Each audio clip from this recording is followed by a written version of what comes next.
সিনেমার দুনিয়াতে যত অ্যাডভান্স টেকনোলজি ব্যবহার করা হবে, বড় স্ক্রিনে সেটা দেখার জন্য ততই বেশি করে দর্শকরা ছুটে আসবে। বলিউড মুভিগুলোর পাশাপাশি ভিএফএক্স এর ব্যবহার করে এবার বলিউডের মুভির মধ্যেও ভিএফএক্স এর এবং অ্যাডভান্স টেকনোলজির ব্যবহার আমরা দেখতে পাচ্ছি। ভিএফএক্স একটি মুভিতে তার প্রাণ জাগিয়ে তোলে, সিনগুলোকে অনেক আই ক্যাচিং এবং অ্যাট্রাকটিভ করে তোলে। অনেক সময় মুভিতে দেখানো সিনগুলো ভিএফএক্স এর ব্যবহারের কারণে অনেক পুরানা হয়ে যাওয়ার পরেও মুভিগুলো দেখতে খুবই জব্বর লাগে। দেখে মনে হবে ঠিক চোখের সামনেই এই অ্যাকশন সিনটা ঘটলো। এর আগের ভিডিওতে আমরা হলিউড মুভিতে ব্যবহার হওয়া ভিএফএক্স এর কিছু সিন দেখিয়েছিলাম। চলুন এবারে নজরটা একটু বলিউডের দিকে দেই। যদি আপনাকে ভিডিওটা ভালো লাগে তাহলে লাইক আর কমেন্ট অবশ্যই করবেন, কিন্তু যারা নতুন ইউজার এখনো যারা সাবস্ক্রাইব করেননি তারা লাল সাবস্ক্রাইব বাটনে প্রেস করে পাশের বেল বাটনটিও প্রেস করে রাখবেন। এতে করে আগামীতে আপলোড হওয়া প্রত্যেকটি ভিডিও আপনি পেয়ে যাবেন সবার আগে। তো চলুন শুরু করা যাক আজকের পর্ব। মুভি বাহুবলী দর্শকদের জন্য ভিজুয়াল ট্রিটমেন্টের থেকে কম হবে না, যা ভিজুয়ালি দর্শকদের ট্রিটমেন্ট দিয়ে গেছে।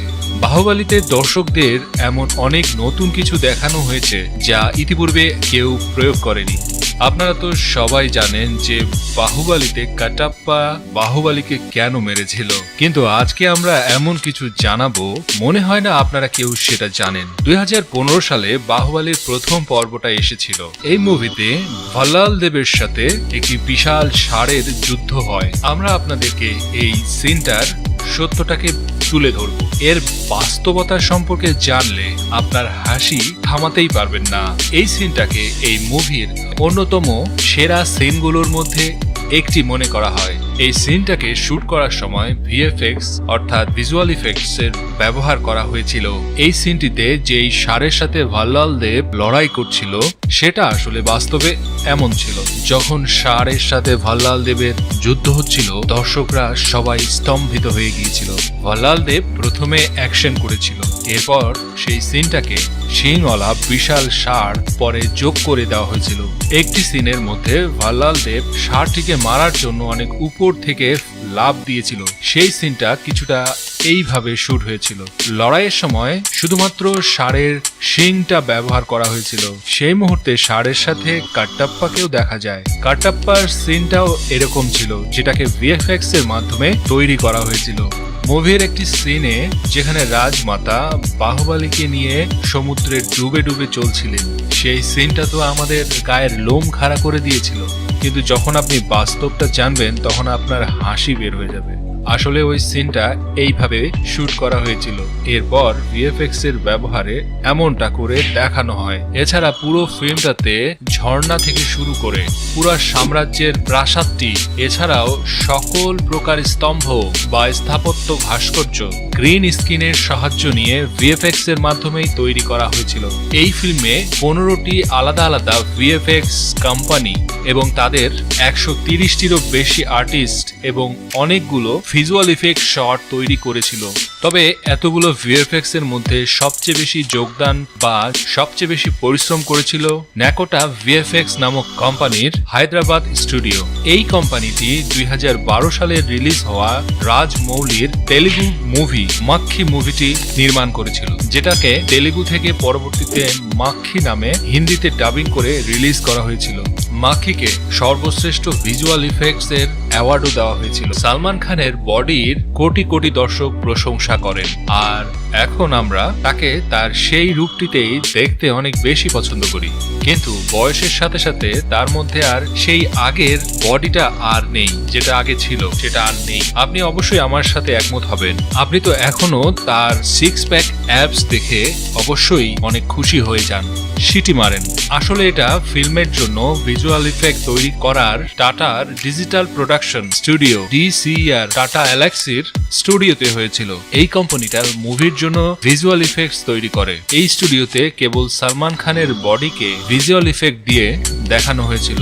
অনেকগুলো বলিউড এবং হলিউড মুভির ভিজুয়াল ইফেক্টস আর অ্যানিমেশন সেগুলোকেও করা হয়েছিল। ভিডিওতে সালমান খান যখন নিজের টি শার্ট খুলছিলেন তখন সিক্স প্যাকস এর জায়গায় পেটের মধ্যে অল্প ফ্যাট জমেছিল, কিন্তু ভিজুয়াল ইফেক্টস দেওয়ার সাথে সাথে সালমানের অ্যাবস গুলো দেখতে পাওয়া যায়, যা দেখতে ন্যাচারাল মনে হচ্ছিল না। তবে যাই হোক, সালমান খানকে আমিও অনেক বেশি পছন্দ করি। দীপিকা পাদুকোনের ডেবিউ ফিল্ম ওম শান্তি ওম ফিল্ম জগতে ঝড় তুলে দিয়েছিল। এর পিছনে যে শুধুমাত্র শাহরুখ আর দীপিকার আন্দাজটা ছিল শুধু কিন্তু তাই না, এর পিছনে যেখানে সে জিতেন্দ্র আর রাজেশ খান্নার সাথে এবং সুনীল দত্তের মতন বড় অভিনেতার সাথে রোম্যান্স করছিল, সেই সকল সিন মুভিতে অনেক আলো দিয়ে আলোকিত করেছিল।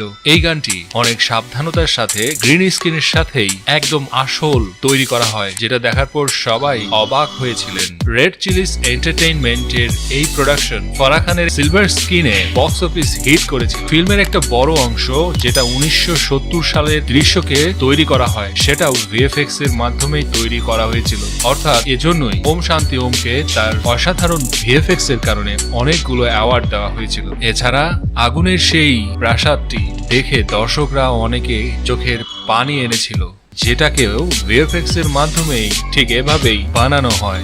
আপনাদের মধ্যে অনেকেই, এমনকি আমিও ফ্যান মুভিতে শাহরুখ খানের ডাবল পার্টকে দেখে অবাক হয়েছিলাম। এই মুভিটাকে আইফা ভিএফএক্স এর সর্বশ্রেষ্ঠ শুটিং এর জন্য অ্যাওয়ার্ড দিয়েছিল, যেটা অনেকগুলো লোককে টেকনোলজির ব্যবহার করার জন্য তাদেরকে নতুন করে একটি আশার আলো এবং রাস্তা খুলে দিয়েছিল। শাহরুখ তার প্রোডাকশন হাউস রেড চিলিজ এর ফ্যান মুভি বানানোর জন্য অ্যানিমেশনের কাজ, ফ্যান মুভির এই কাজটা সম্পূর্ণই করেছিল ভিজুয়াল এফেক্টস এর কারণে। এটা জানার জন্য আপনারা দেখুন কিভাবে তারা শাহরুখ খানের নাক, গাল এবং তার হাইটটাকে শর্ট করেছিল, যাতে করে সে একটু পাতলা এবং বয়সে কম বয়সী লাগে। ঠিক সেভাবে Red Chillies VFX team Rohit শেট্টির চেন্নাই এক্সপ্রেস মুভিতে 1500টি ভিএফএক্স শট নিয়েছিল, যেটাতে শাহরুখ খানের এই মুভিটা 410 কোটির কামাই করেছে। ভিএফএক্স টিম মুভির দৃশ্যটাকে দৃশ্যায়িত করার সময় অনেকগুলো জটিল জটিল সিনগুলো সিজিআই এর মাধ্যমে তৈরি করে, যা দেখার পর মুখ থেকে বের হয়েছিল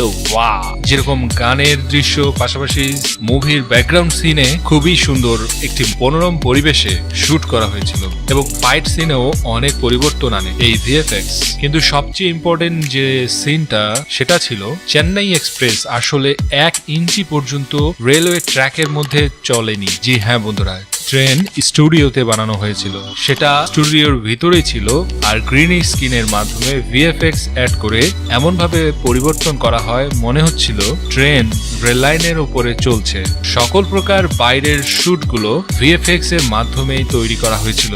সেটা হতে পারে শাহরুখ খান চলন্ত ট্রেন থেকে ঝাঁপ দিচ্ছে, তার পিছনে জ্বলন্ত দোকানের আগুন, সবই দৃশ্য ভিজুয়াল ইফেক্টস এর মাধ্যমে ভিজুয়াল ইফেক্টস টিম তৈরি করে। কেজিএফ মুভিটার নাম কেউ শুনেননি এমনটা বলা খুব কঠিন, এটা হতেই পারে না। মুভির সাউন্ড এডিটিং এবং সিনেমাটোগ্রাফির এই মুভিটাকে সফলতার শীর্ষে উঠিয়ে দেয়। ফিল্মে এমন অসাধারণ অ্যাকশন সিন দেখানো হয় যেটা দেখার পর দর্শকদের তো গায়ের লোম খাড়া হয়ে গিয়েছিল। মুভিতে 80-র দশকের দৃশ্য দেখানো হয়। কানপুর গ্রামের দৃশ্য দেখানোর সময় একটি নিরিবিলি জায়গাটাকে চুজ করা হয়। এই মুভিতে গ্রিন স্ক্রিনের স্পেশাল ব্যবহার করা হয়, যদিও কোলার গোল্ড ফিল্ডের প্রত্যেকটা জিনিসকে হাত দিয়ে তৈরি করা হয়, কিন্তু পোস্ট প্রোডাকশনের সময় ফিল্মের দৃশ্যটাকে আরো জাঁকজমকপূর্ণ করার জন্য ভিজুয়াল ইফেক্টস এর ব্যবহারে এডিট করা হয়। এ কারণেই কেজিএফ মুভিটাকে 66তম ন্যাশনাল অ্যাওয়ার্ডও দেওয়া হয়েছিল। বেস্ট অ্যাকশন ছিল, বেস্ট স্পেশাল ইফেক্টের ব্যবহার ছিল তার মধ্যে অন্যতম। এক্সেল এন্টারটেইনমেন্ট এই মুভিটার ফিল্মের ভিএফএক্স এর কাজ করে। আপনাকে মুভিটা কেমন লেগেছিল অবশ্যই জানাবেন।